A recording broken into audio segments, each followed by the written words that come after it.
ଏଇମାନଙ୍କର ପାଦ କେବେ ଛୁଅନ୍ତୁ ନାହିଁ, କାରଣ ଅଜଣାନ୍ତରେ ଅନେକ ପାପ ହୋଇଥାଏ।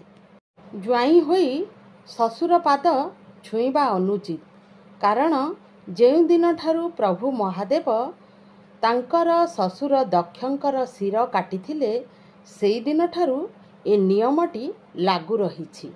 ଜ୍ୱାଇଁ ହୋଇ ଶ୍ୱଶୁର ପାଦ ଛୁଇଁବା ଅନୁଚିତ। ଭଣଜା ମାମୁଁର ପାଦ ଛୁଇଁବା ଉଚିତ ନୁହେଁ, କାରଣ ଶ୍ରୀକୃଷ୍ଣ ଯେଉଁଦିନଠାରୁ ତାଙ୍କ ମାମୁଁ କଂସକୁ ଉଦ୍ଧାର କରିଥିଲେ, ସେହିଦିନଠାରୁ ଏ ନିୟମଟି ଲାଗୁ ରହିଛି।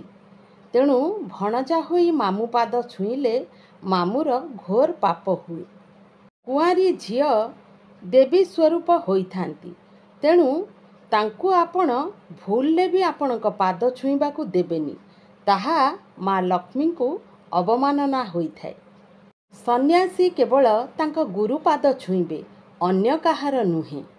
ଶୋଇଥିବା ବ୍ୟକ୍ତିଙ୍କର କେବେ ପାଦ ଛୁଇଁବେ ନାହିଁ, କାରଣ ଶୋଇଥିବା ବ୍ୟକ୍ତି କେବଳ ମୃତ ବ୍ୟକ୍ତି ଶୋଇଥିବା ଅବସ୍ଥାରେ ତାଙ୍କ ପାଦ ଛୁଆଁ ହୋଇଥାଏ, ଜୀବିତ ଲୋକଙ୍କର ନୁହେଁ।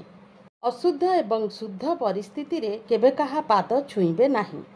ଭଜନ ଏବଂ ପୂଜା କରୁଥିବା ବ୍ୟକ୍ତିଙ୍କର କେବେ ପାଦ ଛୁଇଁବେ ନାହିଁ।